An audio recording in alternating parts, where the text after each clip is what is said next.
So the first things that I wouldn't go through, whoops, let's go back. Where's my,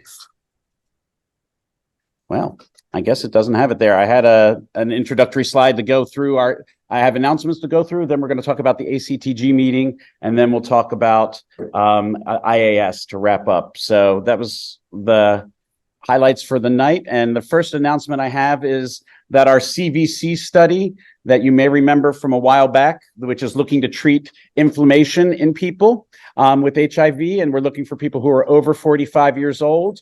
And they have to have one or more cardiovascular risk factors to qualify for the study. And if you were curious about that study or wanted more information, I can give that to you. I can also direct you to our phone number there, 206-733-7129, which you can text or call if you're interested in this study to find out more and to see if you qualify. So that one is open. We have other studies that will be opening shortly. Our transgender study, where we're giving feminizing hormone therapy to people to study the interactions between that and ART, will be the next one that we open up, and that'll be in a few weeks. Also, you were all make a tiny announcement, sure, or just like an addition to for the CVC one. I just wanted to emphasize for folks, this is a limited site study, meaning only a few ACTG sites are able to participate, and they're kind of doling out slots in this study by site to make sure everybody, like each site, gets to enroll people.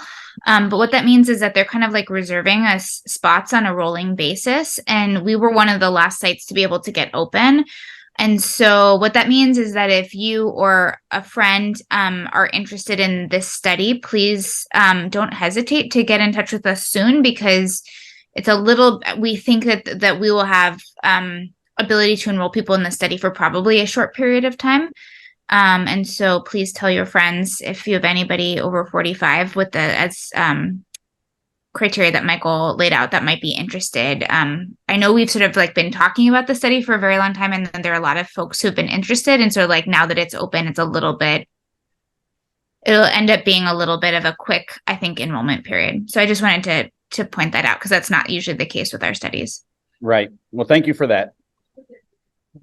This is for inflammation. It's looking at giving a drug that's already been used in liver disease, giving it to people with HIV while you take your ART. It's 24 weeks, and you're just basically adding this tablet to your regimen for 24 weeks, which is about half a year. And we're taking a measurement of your arteries to see if there's been any sort of lessening of the markers of inflammation. Go ahead, start. You have to have some cardiovascular risk factors. Like, for instance, smoking is smoking is enough to qualify for that part. The other things that come along with that, you have, like some things you might know from your doctor, but anything that is sort of being overweight that's adding to your BMI can also be a risk factor. High cholesterol, right, diabetes or pre-diabetes. Right. Hypertension? Is hypertension? Yes. Yep, high blood pressure. There's a lot of different things. So essentially if your doctor has told you that you might be at higher risk of cardiovascular disease, then that's something that would be possible. The other thing to note about Cenicriviroc is that it's sort of a relative. If you notice the name, the Rivaroc is similar to Maraviroc. It's actually very similar to Maraviroc, which is an HIV drug.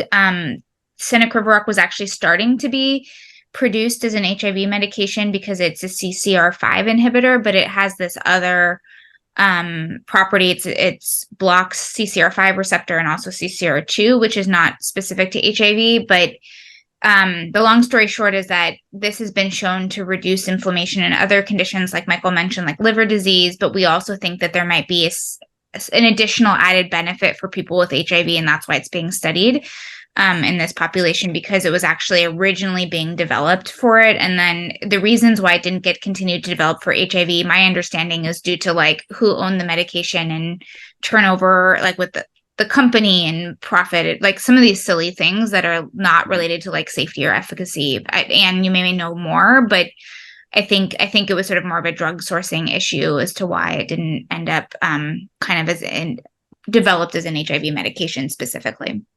I think you're right on. All right, sorry, I'm taking care of it. So Kate, you had your hand up, and Larry, you had your hand up. Yeah, I read about the study when you sent me the email in regards to it. Yes. But what's the thing about cancer? I thought I read that if you have had cancer previously, it's, depending on what the cancer was and where you were adding it, was up to the study people, whether you are involved in this study or not, or if you're in remission. Well, I'm not sure about that because I don't have that in Yeah. front of me.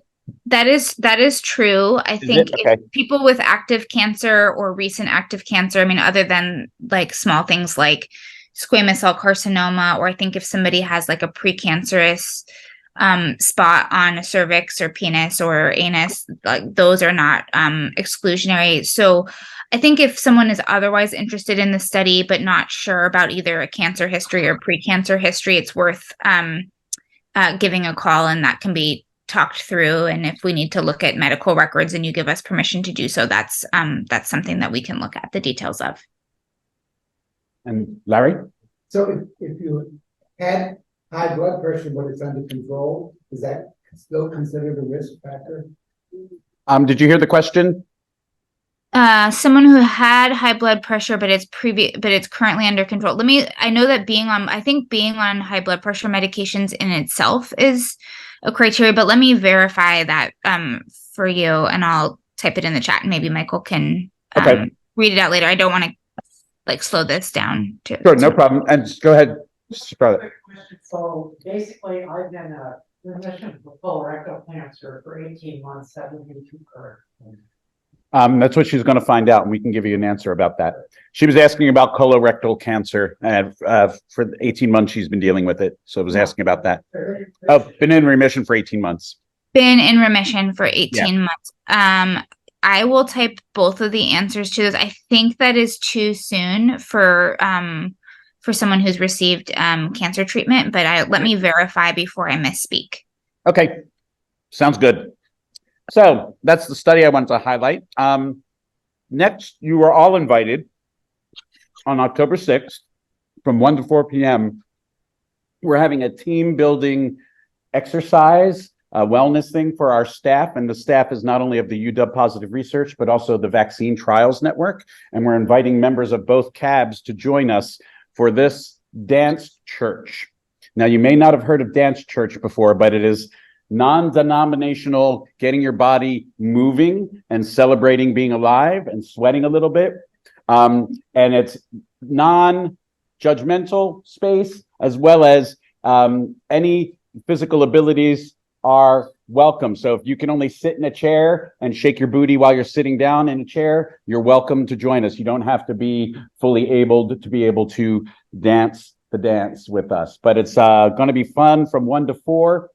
It's very sort of interpretive dance. You're listening to music and you're listening to the person who's leading us, giving us sort of instructions. So you kind of interpret that the way you will. So there's no real right or wrongs when it comes to movement. And it's really a lot of fun. I've done it down in Portland. It's here in Seattle, and we'll be doing this on October 6th in the afternoon from 1 to 4 p.m. It's on the second floor of the Century Ballroom, which is right there at the corner of Pine and 10th, if you know, right there where the Tin Alley, whatever it is, restaurant, and Molly Moon's is around the corner, if you know that area. So that's the building, the Century Ballroom. So you are all invited to join us. I'll be sending out a subsequent email to make sure. So I just wanted to put this as a sort of invitation in your ear so you knew about it, but you can officially RSVP to me later. The next food and also kind of community building discussion. Yes. So we'll be doing all of that, and you're all welcome to join us. Oh, there's food included. And we're also going to have a discussion about building community. Yeah.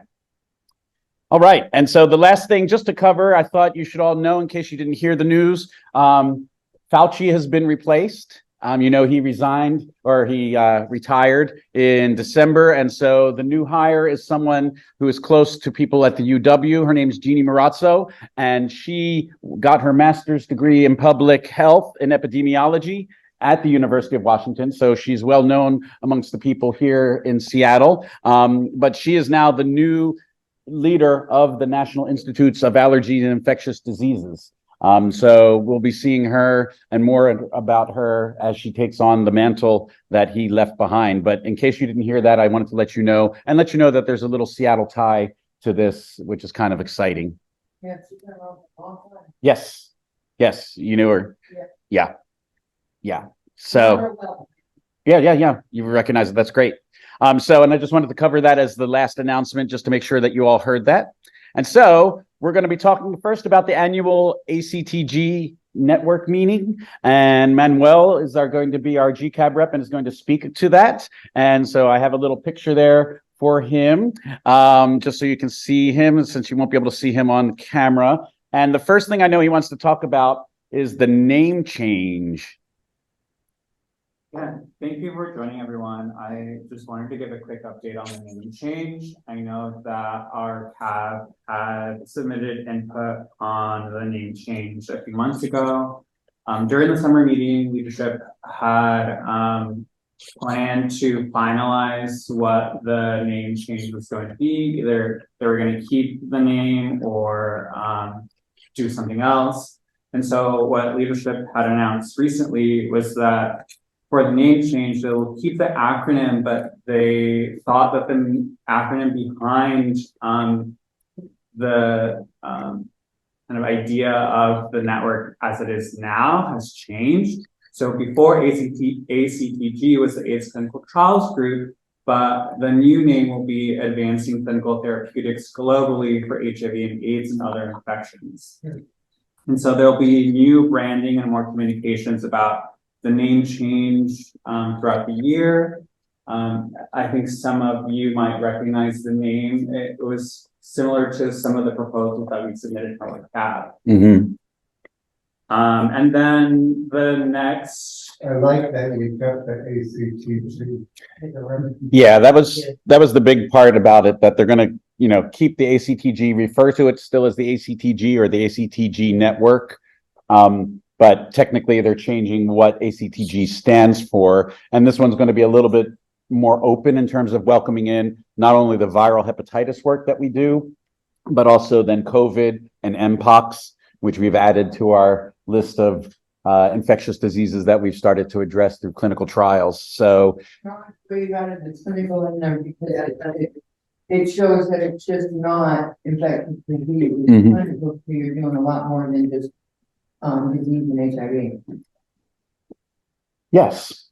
Okay, so go ahead, Manuel. What else do you want to talk about? The next 3 topics of discussion will just be overview of sessions that occurred during this meeting. I'll be giving an overview of the Partner Protections Working Group open session for ideas on how to protect partners who are enrolled in the analytical treatment interruption trials that the network is conducting, followed by overview of the Behavioral Science Subcommittee open session, where they were discussing the aims of this subcommittee for the rest of the year and getting feedback from the community. And then lastly, I'll close on a new working group that was proposed at the meeting. People might be familiar, but there's an aging group within the AIDS Clinical Trials Group, or ACTG, but now there's interest in trying to spin up a young adult working group. Oh, wow. So an overview of the Partner Protections Working Group open session. There were a lot of ideas in this 1-hour session, and so I want to highlight some of the key themes that I heard across that session. Is that listening sessions like this open session that happened at this meeting need to happen across networks and communities. And the main question to answer here is, how do we protect partners or participants in the analytical treatment interruption trials? And there were a lot of different ideas from different regions that were in attendance. But one of the things that researcher brought up is, how do we engage the community to increase their participation in these kind of trials? And that brought up a lot of topics where there are still some perceptions of community as a barrier to participating in these trials. And that the community would like to offer potential solutions, both from a community perspective, but also as a science perspective, where it's not just one-sided, or it's the scientists want to do it one way or the community wants to do it one way. There is a consensus that it needs to be in collaboration and partnership. Another person brought up that this idea of an open listening session on partner protections could be a possible session at the United States Conference on HIV/AIDS, which is happening next month in September. But one of the suggestions that I found interesting was someone brought up the fact that community is probably not going to be receptive of just like pamphlets and flyers, that there needs to be some kind of interactive way to engage. And someone brought up videos as a way to engage, and someone else recommended to use the HVTN and PTN videos that were created, because those networks are also another group that is conducting analytical treatment interruption trials, and found that these videos are easy to understand. And someone else suggested that perhaps we can upload these videos or training modules into an app, so that for either in community, people can download these apps and view them at their own time, or if we are at like a clinical trial site, as part of the like informed consent document process, they can also offer up these like apps to help better understand what these clinical trials are involving. So those were the main the main kind of topics that I found here.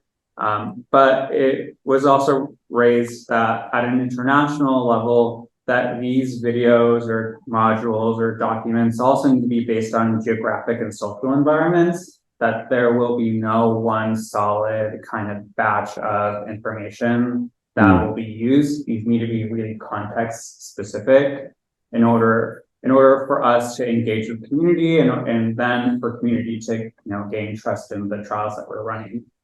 So that to me was kind of really impactful, because it was something that I hadn't really thought about, because the network really is trying to expand internationally, and that things that we might think of as no-brainers here might be really resource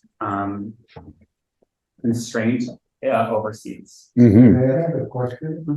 When did that come around, that thought of going international? As far as like the network expanding its locations overseas? Is it something I should know already? Well, the ACTG has been an international group for a long time in terms of having sites all around the globe. So I don't know if that's what your question is, like when that started, or you just weren't. Sorry. No. There was a session, I forget where, but they were giving updates of new clinical trial sites in geographic areas. And so they were highlighting an expansion in Latin America, they were highlighting an expansion in Africa, and then they were highlighting expansions in Asia. You already in those three countries. Yeah, we are in those regions, but there are new clinical trial sites that are opening up. So just like here at UW, we have a clinical trial site. There are other sites that have ACTG related studies in their kind of workbooks, but they aren't officially sites like here at UW. And so these expansions are just to make these sites to be official ACTG sites. Scarlett. Will UW research, is there any possibility of them ever opening a research area in the campus? Is that something they've done? It would probably have to be something kind of like what UW Medicine does, where they have satellites that they have going through there. But right now, we don't have the staffing power to do that. But Do you mind, Michael, just repeating Starlet's question? 'Cause I yes, couldn't hear so her. Starlet was asking, what are the chances of the UW Positive Research expanding its research down to Tacoma area, Olympia area, having a site down there as well? I would so love to do that. And I know that I think the VTU has been, the Vaccine Trials Unit has been talking about this. As many of you know, during COVID, the Vaccine Trials Unit led a lot of the AstraZeneca vaccine studies and made a concerted effort to set up sort of these like portable trailers to run studies in the South Sound. And then there were other ones that were up on the Lummi Reservation for the Novartis study. Those were all hands-on deck type things, but I think that there is an exploration, at least by the Vaccine Trials Unit, of bringing studies to the South Sound.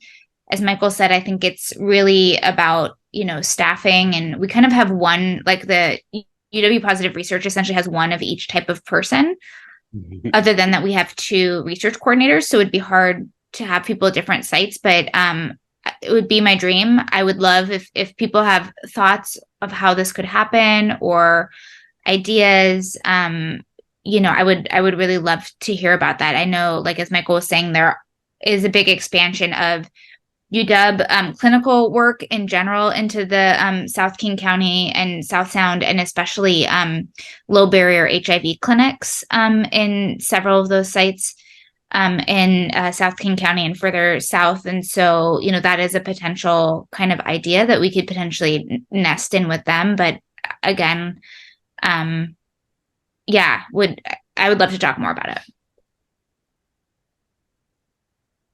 On reference to the fact that, look how long it's been to get you done out there in the South End and the way, so. I mean. Yeah. It's the process. No, they have to sound. Yes. Can you repeat, Michael? They were just talking about for how long it took to get UW down into Federal Way and into the South Sound, that it's a process, obviously, and it's going to take some time. So Yeah. Our idea would take some time anyway to see it happen anyway. Well, one thing I hadn't previously considered, but maybe it just sort of came to me right now and would love, if that was that Starlet who had asked that question? Yeah, Starlet and Kate both. And Kate, cool. I'd be happy to talk with you more, and maybe with Chris, who knows all things operational and financial. And is that maybe, I don't know that we could sort of set up like a standing clinic where we just are operating down there, but if we would have to get Dade's permission to have a satellite site. But one of the things that we could consider doing would maybe to just have like some of our staff commute down there if we had permission for that to be a research site, like only on days in which someone who needed to be seen in the South End were. So maybe not sitting there. I'm totally just spitballing this, so I don't know if it could be reality, but I'm totally happy to have a brainstorming session with you all, as well as some other people who, like I said, have kind of some of the financial and operational savvy about this, is whether or not we could just clear the logistical space, financial and kind of regulatory hurdles to be able to maybe just have our team commute rather than a participant commute. Right. We did a lot of that during COVID, coming to people's homes. I'd be totally happy to explore that. Well, both Kate and Starlet are interested in having that conversation, so I'll make sure that you guys are all connected. The next section overview will be the Behavioral Science Subcommittee open session, where this subcommittee was showing their goals for the coming year and soliciting feedback. So there are 3 parts to the Behavioral Science Subcommittee, where this subcommittee would like their work to be integrated in the review process, not just after a protocol has been developed and soliciting feedback from them, but from the get-go. And so they were highlighting some key pieces to this goal, where they are integrated in the review process, but up front, where there are these forms that researchers fill out to submit feedback for their research proposals. And there is a step in their applications where the researchers can select if they need feedback from the behavioral science subcommittee, which wasn't present in the past. And they are, and because it's in this application, they are now officially part of the review process in the beginning.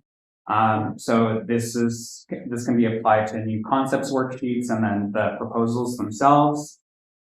They also developed a protocol review guide for researchers that highlights sort of where the behavioral science community is coming from in terms of recruitment and retention, any counseling that might be needed in the trials or assessment reviews, helping researchers figure out the relative quantitative and qualitative aspects of the research. The next goal is for the behavioral science subcommittee to review the assessment instruments that are used across the network. To me, like that means that there are all these different ways that clinical trials can measure, success or not success, or all these other like metrics that are that can be generated from these trials. But the behavioral science subcommittee wants to develop like a standardized way to assess these trials. And so that's one of the goals for this group, is just to make a standard across the trials or across the protocols, is that, these 5 key things are going to be, an overall theme of your required research to, answer. So we'll be learning more as this development continues. And then lastly, their goal is to identify ways to support the behavioral science work in terms of funding. There was no solid funding mechanism for this group to work within the ACTG, and they were highlighting several ways that other researchers have done it in the past, where one behavioral science community member, they actually found sub-funding in a trial to look at the secondary aims. And that was one way that they were able to, get a funding stream, but that's not really sustainable. That's more of like a case-by-case basis. If any secondary aims are, part of these trials.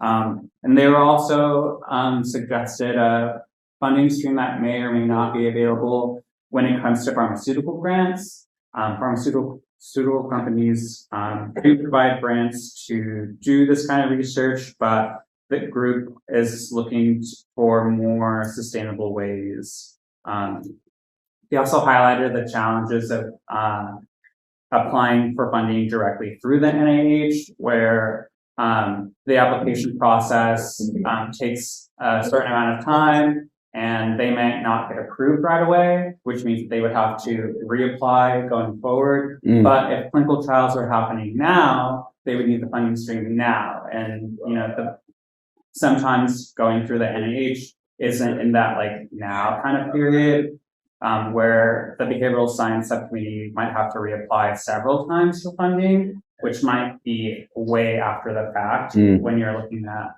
the point in time of trials happening. Right. Any other questions for there? It might be interesting to look at the why is the behavioral science having such a hard time finding a funding resource? Didn't there used to be a steady resource for them? The ACTG hasn't done behavioral science work prior to this. So this committee that they're talking about is a new committee. Okay. And so the current grant that is funding the ACTG doesn't have any behavioral science added into it. So they're needing until the next funding cycle comes along where they can have that as a part of their, the project that they're going to sell to the NIH if they get to be refunded again. So that's why it doesn't exist right now, and that's why there's difficulties right now. Okay, I thought it had prior to this. Yeah, no, there's the other 2 networks, the HPTN and the HVTN, have had behavioral sciences added for a while. The ACTG is just a latecomer to the game. And then the last session that I'll be reviewing is a proposal to develop a young adult working group within ACTG.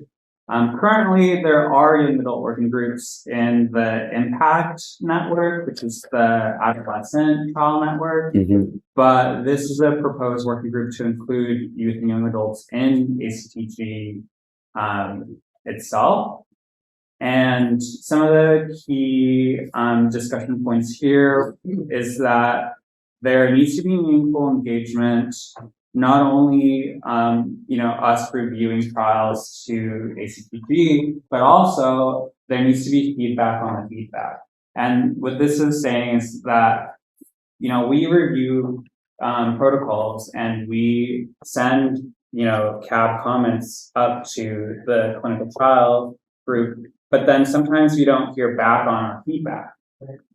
And so that was one key point that was raised, is that you almost have to ask or even demand at the top to request feedback.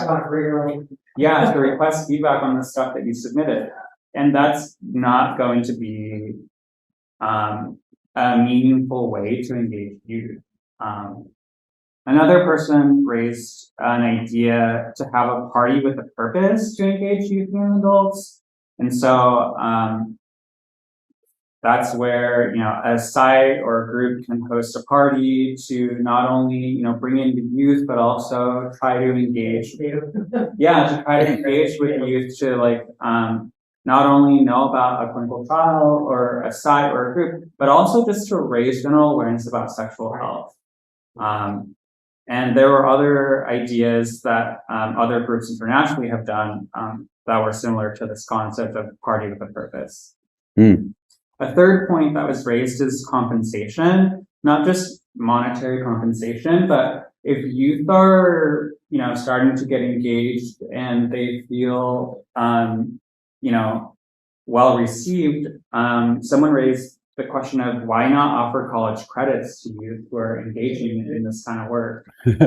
So that is an idea that I would like to see grow, because that could also be a pipeline into the junior investigators group that is within the ACTG, where medical school students or students in universities can be part of ACTG by enrolling in this junior investigators group, and they receive mentorship from existing ACTG members and try to grow the network in that kind of way. Another topic that was raised is to have a comprehensive or holistic agenda to these kind of interactions, where we're sharing knowledge, but also trying to build up the skills of the youth, where they can be resilient or have skills that can not only benefit us as a trial group, but also benefit the youth themselves as they continue to grow in the community. Another person raised the topic of social engagement with influencers, where in order to capture youth who are kind of plugged into that social media world, is to partner up with influencers to try to engage youth to participate in the trials group. And then lastly, I thought of a question, and I brought this up to the global CAB leadership, is how do we involve the junior investigators into this working group? Because of this, junior investigators group is so systematically involved in ACTG. How can we link the two groups together? So that was kind of the overview of the proposed young adult working group at ACTG, and those were the main sessions that I've reported on. Did they come up with any ideas how to link the two groups together? Not yet. I brought that up to the leadership towards the end of the meeting, and so I'm hoping that at some point the junior, someone from junior investigators can come to the GCABs and try to present their ideas on how to engage youth and young adults, because I think the idea behind this is that it's not exactly engaging the students who are in university, but in, trying to involve just regular teens or regular youth adults who are in our communities who may not even be thinking about clinical trials, let alone like HIV research or anything like that. Manuel, did anyone bring up trying to partner with the Adolescent Trials Networks, the ATN, who do research in teens and with teens? And it would be great to have a transition. Like, in other words, they have teens until they're no longer teens. Where do those teens go if they're involved in clinical research? If they could have a relationship to go into the adult group, and having a bridge and having our network sort of help create a bridge with that network and their researchers, I think that it's a way to feed a youth oriented perspective and give it some strength with the ACTG. Yeah, that's a really good question on where do these involved youth already go once they've aged out? And there was a question along those lines there, and that's something that the working group is going to have to figure out. There are these existing youth caps out there in the other research networks, but like what happens when they age out? And so I think that's a question that the working group is going to have to answer, is like, where do people go when they age? Cool. I love the party with the purpose. Yeah. That have, kids having fun and then learning. I don't know why corporations don't get it, especially the medical. There's bunches. They soak things up. And if we get them early, it's endless what we can do. Well, any other questions for Manuel before we move on? I'm impressed that you're still the ACTG, but Yeah. So they just said they're impressed that Manuel is stuck with the ACTG being our rep for a while now. So there was just some general there. All right. So that's a bit from Manuel on the ACTG meeting that happened back in June. And now I'd like to take you to Brisbane, Australia. And these are actually 8 takeaways that the IAS, the International AIDS Society, said you should be taking away from Brisbane, from the conference in Brisbane. So I was lucky enough to go to this conference. I actually spoke at the pre-conference on HIV cure and immunotherapy. And in general, I'll just say, like, the science this time, it seemed to be reiterative. It seemed like, in other words, the big news was already heard somewhere else first, and that this was just sort of like the summation or a furthering of that news. So it wasn't really new news, as opposed to just sort of further continuations. At least you'll see what I mean when you get to the first one. So the first takeaway is there's a zero risk of transmitting HIV, which you all know as U equals U. The World Health Organization has finally released a policy brief, and that's what the cover looks like on the policy brief, which is all about undetectable equaling untransmittable, and how basically viral suppression can improve individual health as well as reduce transmission for people. And so, not new news. We all know about this, right? But this is a big step forward because the World Health Organization is putting their oomph behind it. So what does the brief say? It basically says that people who have an undetectable viral load using any WHO approved test, and they continue to take their medications as prescribed, has zero risk of transmitting to their sexual partners. Now, here's something that's new, that people living with HIV who have a suppressed but detectable viral load and are taking medication as prescribed have almost zero or negligible risk of transmitting HIV to their sexual partners. So that is a little different. It's a little more nuanced than what we've been really saying up to this point.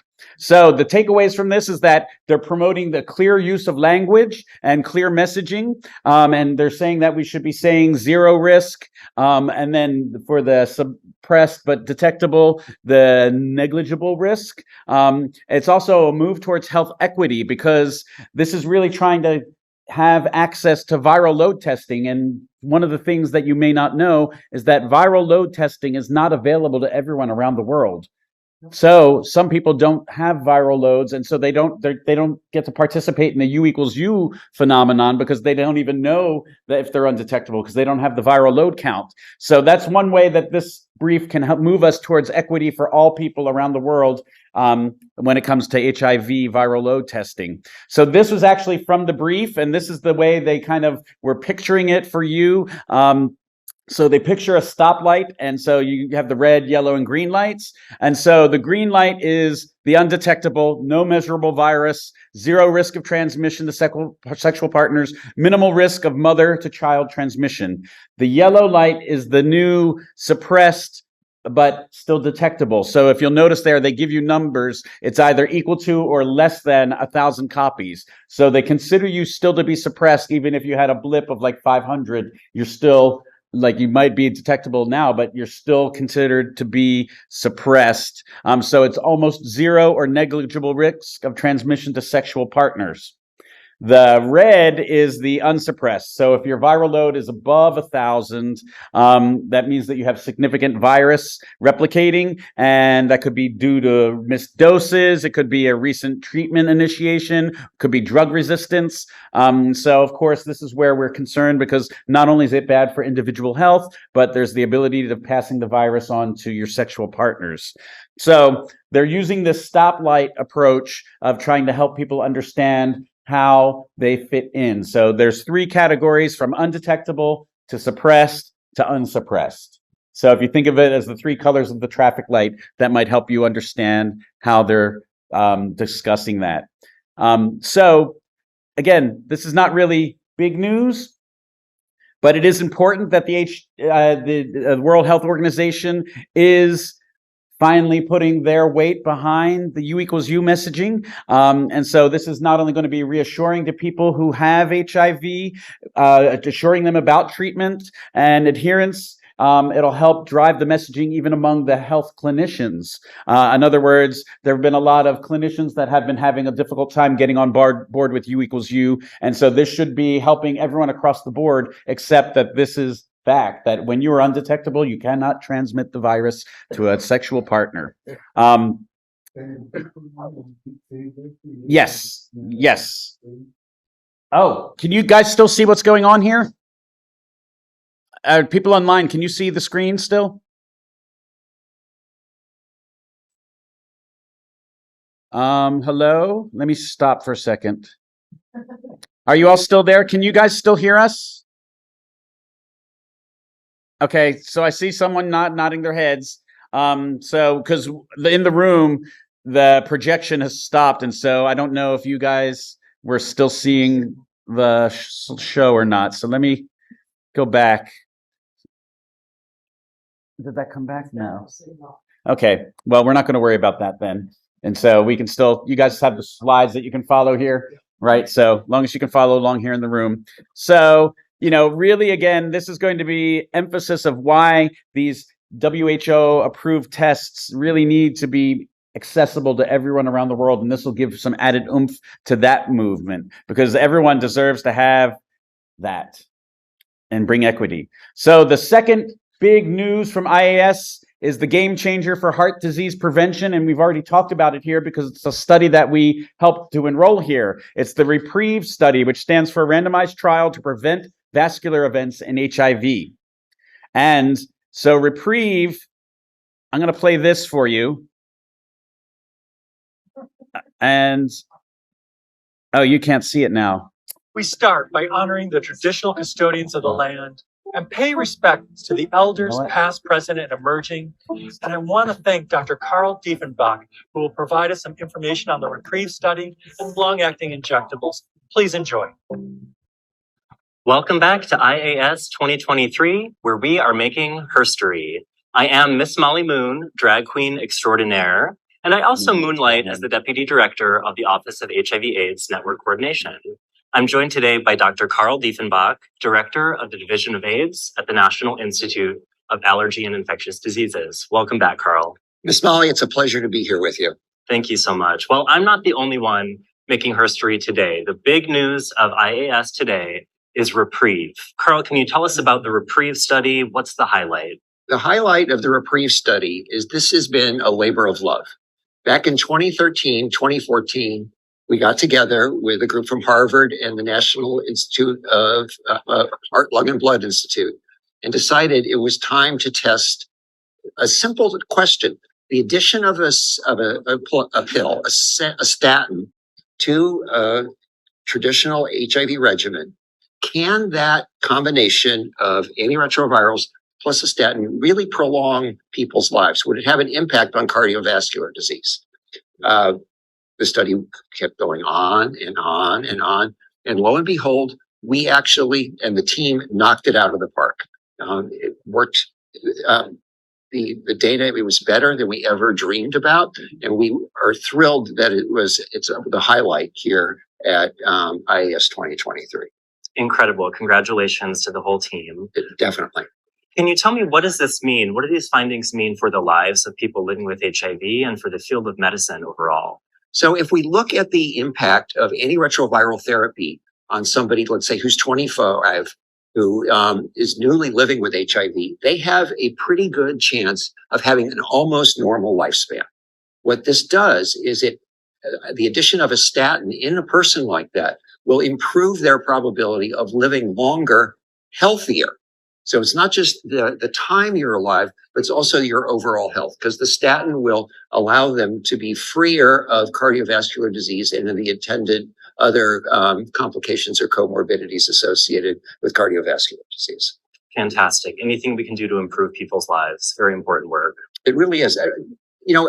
The next step in this is the guidelines committees will have to step up and really look at the impact of this data and make recommendations. And it may well be that within the next 3 to 4 years, we will see a new form of combination therapy where one pill once a day would mean a statin plus your antiretrovirals, which would really be a big step forward, not just for people in the United States, but also around the globe. Amazing. The multi-purpose technology field is really growing. Well, Carl, I want to pivot a little bit and talk for a moment about long-acting technologies. I recall last year, the big news was giving PrEP a shot. So we'll just skip over that. So just to review again, the study basically is taking care of one of the big problems that we have in HIV, which is the cardiovascular disease that people are experiencing much earlier than the general population. So reprieve managed to enroll 7,769 individuals that were between the ages of 40 and 75 in 12 countries. And we've been doing it since 2015. So we had about 3 or 4 people, maybe even more than that, I think, at our site, but everywhere. Yeah. So we basically, through this study, have showed that people living with HIV who are already at a low to moderate cardiovascular risk, so a group that would normally not be prescribed a statin, but if they took a statin, it lowered their likelihood of any major adverse cardiovascular events by 35%. And participants in the treatment group were 21% less likely than those in the placebo group to experience these major cardiovascular events during this period of the study. So that's what the study showed, that adding pitavastatin, which is the drug that we used, lowered it by 35%. Other statins will probably do the same, as long as they're not in sort of conflict with the antiretroviral medicine. Pitavastatin was chosen because it didn't have any sort of indications against ART as therapy. So that's why it was chosen for this. The drug of choice that you chose for this study is compatible across the board with all? With all ART, yes. And it also will be going generic in 2024, I believe, or not 2025, but it'll become really inexpensive for everyone around the world once it goes off of patent. So it's a nice timing with the study results. And then so for that drug, as well as there are other statins that are already cheaply available worldwide. This is something that's interesting. They were talking about guidance from groups, but individual doctors don't need to wait for a guidance. If they feel that a patient might benefit from this, or a patient who has a doctor who listens to them could bring this up and talk about these findings, and they could go ahead because they can prescribe the statins. They don't need to wait for this guidance. It's not as if they're off-label using it. Yeah, exactly. Oh, really? Wow. So there was also lots of discussion afterwards about what this meant for people in low and middle income countries, and if this single prevention strategy would work worldwide. There was concerns. Some people have developed diabetes as a result of taking statins. And so people in Africa, especially where diabetes is much more prevalent and deadly, were concerned about this becoming a prevention strategy. And so that was what the talk was around this. But it was an interesting conversation to bring to light afterwards. And so I just wanted to point out that it might be fine for lots of people around the world, but there might be other places around the world where this data isn't as helpful because of the other concerns they have, especially around diabetes when they brought that up. Risk gets put on this medication by their doctor and say it causes diabetes in them and they have to go off the medication. What are the risks of increasing the heart and issues around the heart and your, I can't say the word. Cardiovascular. Okay. So I don't know. Did you hear the question, Rachel? She was asking about for people who are on a statin and they are developing diabetes. I think the question is, what could they possibly do to? No, but do we risk the heart problems and cardiovascular problems going off the medications, or it's just going to be like as if we were never on them to begin? So we'll just go on. So the third big news, and this is the news that I found to be the most concerning. They're calling this person the Geneva patient. So the Geneva patient was being called the sixth person considered, quote unquote, cured of HIV. Now, that's the part that I have difficulties with, and I'll explain this to you after I go through what the story is. So this is a Caucasian male whose viral load has remained undetectable now for 20 months after they stopped antiretroviral therapy, which they did in November of 2021. So in 2018, he received chemotherapy for a sarcoma following a stem cell transplant, and he got his transplant from an unrelated HLA-matched wild-type CCR5 donor, which basically means that for his transplant to treat his cancer, he had a donor who had the normal type cells without that special mutation called the CCR5 delta 32 mutation. The first 5 people who've been cured by a bone marrow stem cell transplant, Timothy Ray Brown being the first, they all had that quality, that thing that made their cells resistant to HIV. This person did not have that type of bone marrow stem cell transplant. So technically, the new stem cells that they've grown, the new immune system they've grown, is not resistant to HIV. Okay, that's the big news about this Geneva patient. So this person had a successful transplant. They achieved what they call full chimerism, where the new stem cells have fully been engrafted into the body and have taken plant and are growing. So that happened within a month after their transplant. They had some acute graft versus host disease, which is where the body is recognizing, the new immune system is recognizing the body as a foreign invader. So this was treated though. They also had chronic graft versus host disease 8 months after the transplant, and he was treated with ruxolitinib, which is an important drug because later on in the conference we found out that some people on this drug seem to have cleared the reservoir with this drug.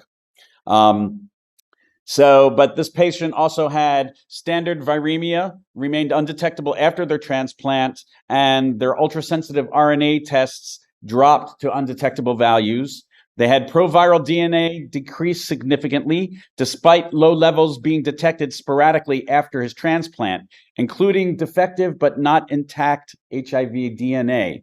So, this person did have low levels of HIV being detected sporadically after their transplant. Okay, but it was defective virus when they looked at it, so it wasn't capable of repeating itself. Infected virus. So HIV makes so many copies of itself. It's making lots of copies of itself. It's almost like in a nutshell, it's like an example of evolution in a nutshell for you. So HIV makes lots of copies, and it's doing it very quickly, and most of those copies are defective. If you remember, we had Jim Mullins once come to our cabin talk about how that's sort of like World War II chaff from a plane. When a missile was being fired at a plane, they would release a cloud of tinfoil, and that would help guide the missile away. A lot of that defective virus is not able to copy itself, but it acts as a sort of cloud because it confuses the immune system as to what it's supposed to be addressing. Right, so this is what it's attacking. Yeah. Right. So it's one of the things. So that's what we mean by that. Also, with this person in particular, there was no virus that they were able to amplify from the in vitro stimulated CD4 cells post-treatment interruption. His cells remained susceptible to HIV in the lab. So in other words, they tested to make sure that he didn't have some sort of miraculous ability to protect his cells. So the cells are still susceptible.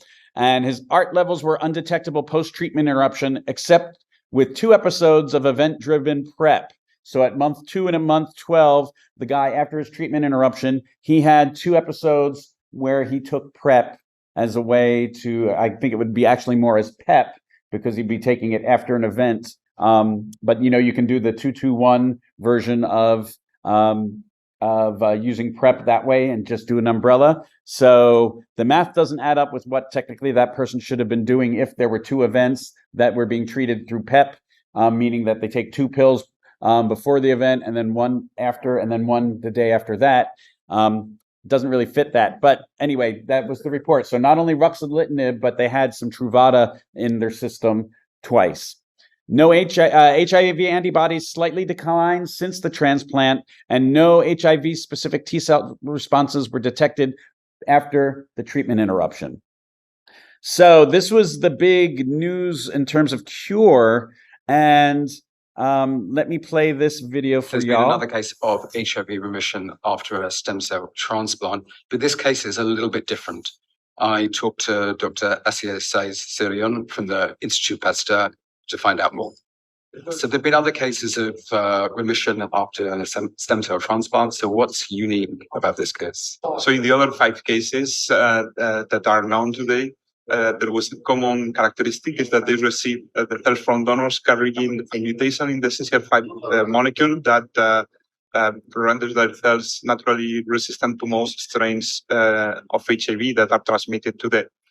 And in the case of the patient that we are presenting at the conference, he has been undetectable for 20 months now after treatment interruption, despite the fact that he received the cells from a donor not carrying this mutation, and the cells that has been expanded that are present now in the patient remain fully susceptible to HIV infection. So is there a greater risk of viral rebound for this individual than for the other cases? Yes, viral rebound is really a concern in this case because in the 5 other individuals, we have, even if allogenic stem cell transplant has driven the virus to very low levels, if there is tiny amount of virus that is 3%, there is kind of a security net that is the mutation and the fact that the new cells are resistant to infection. And this security net is not present in this individual. If there is still some virus present, the mechanisms that are maintaining it under control may be more transient and viral rebound can occur. It has occurred in the past for other people who received a stem cell transplant from donors not carrying the mutation, although the rebound was much shorter. I'm quite optimistic that the longer the virus remain undetectable, lesser is the risk of viral rebound, but it may still occur. So there you have it in a nutshell. There's been another. Oh, Suddenly hear every other word. yes, that's okay. He's hard to understand. His accent is very thick. So basically, he was saying that, yes, this man still has a chance for a viral rebound to happen. There's nothing protecting his cells, which leads me to the part of the problem that I had with this. This was discussed in a press conference before any of us arrived in Brisbane. So they had it on the 20th of July. I wasn't there until the 22nd, and the 23rd is when the conference actually started. So this was a pre-conference press release, in other words, of the science, and they highlighted this. And you can kind of see there on your slide decks the slides. You can see where a lot of them are saying HIV, cured of HIV, a sixth person cured, first person may be cured. Even if they're getting the may down there, notice how the cure word is being used. But I don't know about you. I think this is a case that's like really too early to say. Like, in other words, in cancer, don't they say that you should be in remission for about 5 years before they start using the C word? So here's a case where they should have been applying something like that to this. But I think what was really driving a lot of this was they wanted to have another sexy cure headline to be able to like compete with last year. We had the fifth person, and before that, we're making progress, right? And so, but this was really risky to me because this person does have a good chance of the virus still coming back. The Mississippi baby, if you remember that story, the Mississippi baby had the virus be dormant for 2 years and 3 months before it rebounded. Now, it may not ever rebound with this person, but I think making a big noise about it so early seemed a little premature, especially because if it comes back, it's just going to create more doubt in what people think what scientists are doing. Oh, you say these people are cured? Doubt and delay funding for our research towards cure or a way of keeping people that have not been diagnosed with HIV from getting HIV. Right. And so just like I just saw a lot of troubles, and I just kept on feeling that they could have handled it better. They chose to say this. So even if they said remission, even if they were very clear, by highlighting it as some of the major science, of course, people are going to go for the sexy headlines. And you can kind of see these are some of the headlines that I just looked up today when I was trying to argue my point with you. I saw a lot of these even before this presentation. The one that you see there on the left, which is from a media group called Them. It's specific to LGBTQ people, the news, and that has about 1 million followers on Instagram where I saw this story. Can I read that one for you? Like, it's in medical breakthrough, a sixth person may have been cured of HIV. Did that not come out in the slides? Well, it's there, but I can't read it. You can't read it? Yeah, sorry. Yeah. So, Black background. yeah, I got it. So anyway, it's just one of those things that I feel like it was unfortunate a little bit, but really it's interesting. Again, we don't know if the ruxolitinib that the person had to take for their graft versus host disease, if that drug did something to the remaining reservoir, because other research from another group showed that this drug could clear the reservoir of HIV from a person's body. So it could be a combination of him getting a bone marrow stem cell transplant. So it could be hopeful that we could cure more people just from a regular bone marrow stem cell transplant, which is still going to be prohibitively expensive. But you don't need to have the special CCR5 Delta 32 mutation. If that's what this case shows, that would be broadening the chances of that strategy as a cure for people. But that's still too early, I think, to be determined. And so I just felt like when we were hearing this coming through, even though the summary slide that the person used did not use the word cured, it still somehow was in the media. And you can see this next slide. This was actually his summary slide. his plain language summary slide. You can see there at the bottom, it says, the case presented here indicates long periods of HIV remission are possible after a stem cell transplant with cells that are basically the wild type for CCR5, the CCR5 receptor. Ones that were actually cured, like Timothy, they had the CCR, whatever. Yes.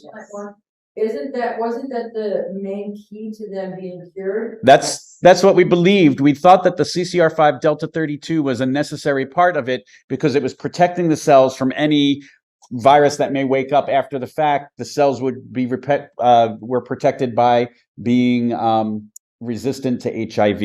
It may be that that's still true. It's really, this case is going to be determining a lot. If this person continues on for the next 3 years and still has no rebound, we might feel a lot more comfortable saying that the person is cured. And so that's what he was saying that you couldn't understand in the video that I played. He was talking about the longer he goes without a rebound, the more confidence they have that a rebound won't happen. But again, all it takes is one cell to awaken that has HIV in it, just once. And especially since he doesn't have anything protecting his cells, it could lead to a rebound eventually. It just may take a longer time. He might be able to go 5 or 6 years, but I don't think there's anyone who would really be surprised to hear that the Geneva patient has a rebound. I think we'd all be That's lyrics about the drug that they say clears the reservoirs, because in all the years that I've had HIV, and all the studies I've done and all the research of people that I've talked to, there are so many places within inside the human body that they can't even test that it hides. That Right. They're not. So how can they really say that this one drug is clearing all the reservoirs? right. It's what they can measure, right? And the measurements are not fully accurate in terms of being able to show everything. Right. So and so that's why they were saying that, like remission is a possible thing. So anyway, I just wanted to share that questionable story for you. The next one is really kind of interesting. I saw in an exhibition hall the devices, and I saw them first, and then I heard this news after I was actually at the conference. But this is about a study. It's the first randomized controlled trial of voluntary medical male circumcision, which reduces HIV acquisition among men who have sex with men. So basically, they studied in China in 8 different cities. They got 250 HIV negative men who were predominantly insertive anal sex partners. So they were the quote unquote top of the relationship, and they were willing to undergo medical circumcision. And they found that as a result of this, the arm that had the intervention, which was the immediate circumcision, had no seroconversions, where the control arm had 5, where they had a delayed medical circumcision. So, I'll show you on the next one. So this is basically because it's how it works. And so you can see it's actually 2 rings. You see all those devices? That's what I saw in the conference. I was taking pictures of them. So basically, you are using the inner ring, and then you're putting the foreskin around that, and then using the clamp around it, and you're basically just pinching it off, and you're cutting off the circulation. And it's less painful than being cut, is what they say. So, yes, Like you're using a leather strap on it. I mean, it's like on it. It's sort of the same concept, but you can kind of see, like, so again, I saw those circumcision devices, which I had never seen. I had never seen them in my own personal experience, and so I was very curious. That's why I took the pictures, and then afterwards found out about this study, and so share it with you. It's the first randomized clinical trial showing that basically getting rid of that extra mucosal lining, which is what a foreskin is, made people not acquire HIV as readily. Now, see, I was always explaining, this was how it was explained in the game, is that it's hard for men to get it because they had so much foreskin protecting them. No, it'd be the exact opposite. Yeah, like circumcision. Yes. It's the exact opposite, because that extra skin gives it a spot for it to hide and then get inside. Right, and it's the mucosal lining, right? Yeah, it's a part of that. So yeah, so circumcision is getting a little bit of a boost here with that. The other thing that's interesting was that they found through this study of children that boys may have a better chance of sustaining a remission than girls due to some innate immune sex differences in their bodies. So this was a study of mother-child pairs, 281 mother-child pairs in South Africa. And all of the study, children in the study had antiretroviral therapy from starting at birth. 92% of them received it before birth because their mothers started antiretroviral therapy before then. But this study identifies 5 boys and no girls who were born with HIV who've maintained an undetectable viral load despite either low adherence or non-adherence to antiretroviral therapy. So they were looking at this as a promising sign that they might be able to induce this quality in children a lot sooner than when they become adults. And it looked like there was favoring males. So there is more reason to study the innate sex differences between men and women, between boys and girls, because we are different and there are differences to our immune systems that really come to play when it comes to cure and controlling HIV. There's also differences in systems of a child's adult. Totally. Child's immune system is constantly changing. Yes. That's why when Matthew was being tested, they tested for the first year of his life or 18 months, because after 18 months, he got his own immune system. Right. Yeah, Tony. So up until that point, he was having my immune system, so the virus is going to be detectable in the system. But when they tested him, he was always negative because they tested the blood. Yeah. Finding out if it would not infect non-infected blood. Right. Which it wasn't. So he was just carrying the virus because he was carrying my immune system. Right. Cool. So that was number 5. Number 6. So this is big news. So women prefer long-acting injectable PrEP over taking a pill every day. So in other words, injectable PrEP is not available in many countries, and even around the US, we do not see many people being able to get it due to usually access issues in terms of insurance. Question? Yes, this brings up the question I was going to ask you the other day. Okay. I actually just had talked to my HIV doctor. Uh-huh. And we discussed the injection. Yes. And he does not elect it as good for me because he said there's a very small, he did say very small percentage of people that take the injectable and build resistance. And then when they come into that resistance, they're resistant to more drugs. Yes, that is true. That was my history of things.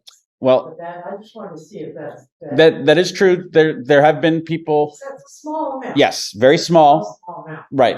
And so that is a chance, and that is a result of drug resistance, that you could be made resistant to a whole class of drugs. Right.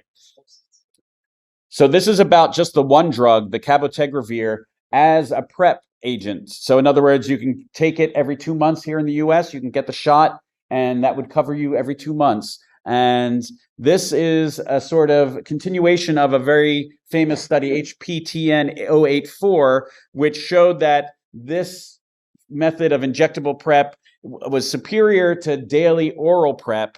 And so now showing that most of the women in Africa would prefer this injectable over taking a daily pill every day. It just is bringing up a lot of questions on whether we will see this help to make it more logistical to take it, as well as to bring down the cost of it. Because right now, I know here in the US, it's prohibitively expensive compared to daily Truvada, which is generic now. So you can get that for about $1 a day, it seems, where the shot is still very, very expensive. But, they're showing that a place where they need prevention, they need something like this, especially among women and young women in Africa. Here is a technology that's better than daily PrEP, and they want it. So is that going to actually change things? We can only hope so, but it's at least giving people the fodder for better conversations with policymakers and regulators and things like that. Right. So, but that's even true here, because I was just offered, if I wanted to go on to the injectable form of PrEP, I was just offered here, but that was not before my insurance company was going to get involved and probably deny it because, there's the cheaper form that's still right. Yeah. Because they're like that. exactly. Seems so like not life. The other interesting news was that inner city Sydney, so Sydney is the capital of Australia, is the first area in the world to virtually eliminate HIV transmission. So in other words, you know, these 90-90 goals that you've heard, and now they're 95-95-95 goals.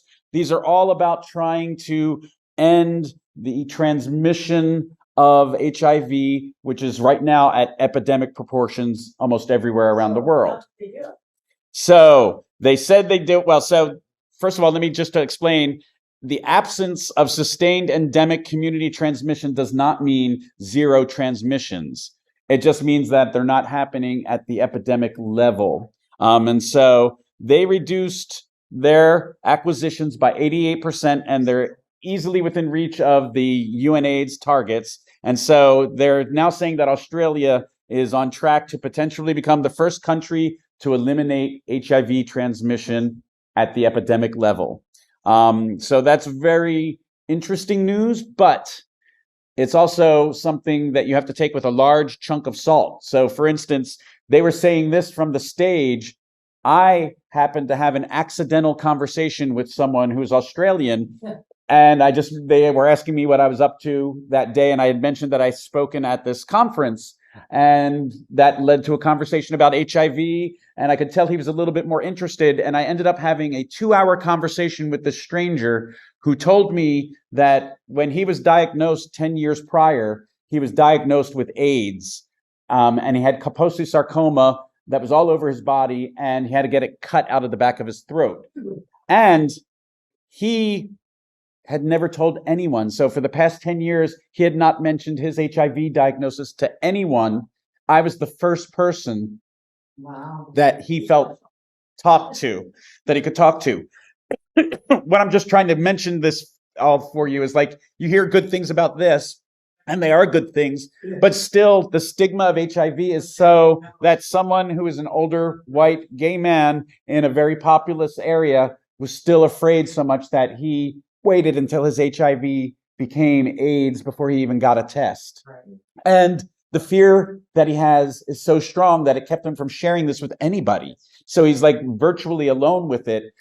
So there's still a lot of work that needs to be done, is my point. Like, so it's great to hear this news, that they've eliminated their transmissions at the epidemic level, but still it doesn't seem to make it any better for certain people. Just explain how many cases are out there. Into the virus, and stigma is still strong. Stigma is still strong. And so that's why I just shared that little anecdotal story with you, that like I had that in my ear when I was hearing this news from the plenary speech that they gave. And the last bit is about HIV, COVID, and Mpox. So basically, it's underlying these analyses by the World Health Organization, and it just kind of argues that we need to make equitable access to vaccines around the world to everyone. So the big news with COVID is that people who are HIV positive, people who are living with HIV, even if they got vaccinated, they only saw a modest reduction in mortality due to the vaccine. It was there, but it was modest. So it really sort of argues that we need to make sure that we're giving booster vaccines to people living with HIV, and HIV should be a quality of just automatically making sure that you're put at the top of the list for boosters. And the same sort of thing with Mpox. We kind of already know that the diagnosis with Mpox could mean that someone has undiagnosed HIV. And in fact, the morbidity, the death that has occurred with Mpox all seems to be HIV related in terms of undiagnosed HIV. And so that was one of the things I wanted to point out again, not that this was new, but it was the WHO putting their sort of imprimatur on top of this to make sure that, people took them seriously. So those were my major updates that I had. Hold on. I want to check in the chat here. I think that's it. I'm sorry for people online that we've gotten cut off. I'm glad you could at least hear us. But the last thing I just wanted to mention is that I spoke, and it was kind of funny because it was at the end of a very long day. I spoke at 5:30, which was 1:30 a.m. my time, and it was for me, the time difference was just never something that I could catch up with. And so I always was a little bit sleep deprived no matter what time I was up there. But I got to speak about the language considerations for HIV cure research and talked about using terms like sterilizing cure and functional cure and how people can interpret those. But I'm going to leave that off for now. We don't need to see that for now. So the last thing I will end with is our meeting next month will be on Tuesday, the 26th, and it'll be here again at Pier Seattle and online, and it'll be at 5:30 p.m. Pacific time. And thank you all for coming and joining us. We have lots of pizza to give out, so make sure you take something with you. And thank you for everyone online. I'm sorry that we've lost contact and we cannot hear you anymore, but I do appreciate that you were here with us.